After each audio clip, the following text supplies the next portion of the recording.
Kali Linux is a Linux distribution which includes tools designed specifically for the penetration testing or digital forensics of a system or network. It is open source, which means anyone can legally download and use it for free. It includes tools for every ethical hacking need, ranging from passive intelligence gathering all the way to active attacks that can be carried out on a target system or network. Offensive Security offers a virtual image for download especially designed for VirtualBox. Downloading the image instead of the installation file allows us to entirely skip the operating system installation and just power on the virtual machine for immediate use. To download the virtual image, open your preferred web browser and navigate to offensive-security.com.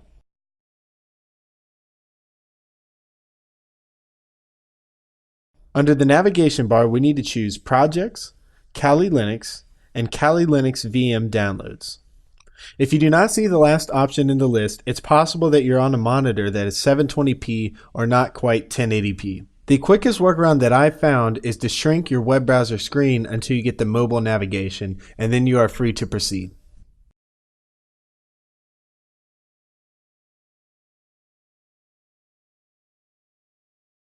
Once you are on the download page, choose the pre-built Kali Linux VirtualBox Images tab.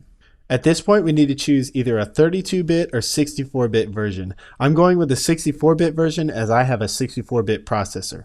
Note that they also give you the option to download via torrent, and in my experience, this was about 4 times faster than downloading directly from the site. So if you have BitTorrent or other peer-to-peer sharing software, it's definitely worth going this route. Now go ahead and start the download, and we're going to wait for this to finish. Now that the download is complete, we need to unzip the file. Now these files normally come in the 7Z or GZ formats. If you do not already have a program installed that can unzip this file, simply navigate to 7-zip.org and download and install 7-zip.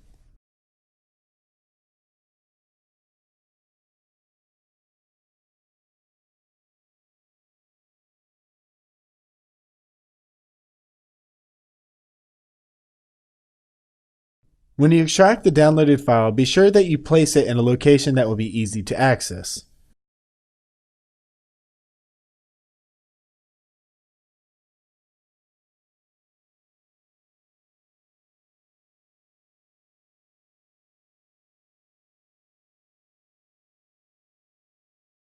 At this point, we're ready to import the downloaded virtual machine into VirtualBox.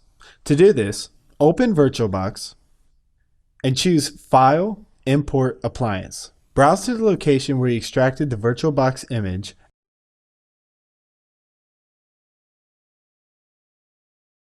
and double-click the OVA file. Click Next, and now we are presented with the appliance settings. On this screen, you can make changes to the amount of CPUs, RAM, you can change the virtual hard disk, and more.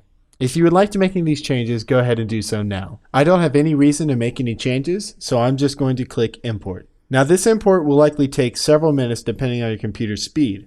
Once the import is complete, you will see your VM in the VirtualBox inventory with the settings you configured. If you would like to rename the VM, right-click on the VM and select Settings. Under the General tab, you can enter a new name for the virtual machine.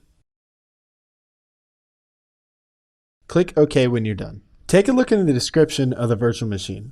Notice that you can see there's a username and password listed. This is the default username and password you'll need to use when you first log in. And that's it for this lecture. We've successfully imported the Kali Linux VirtualBox image. Great job on that, and I'll see you in the next lecture.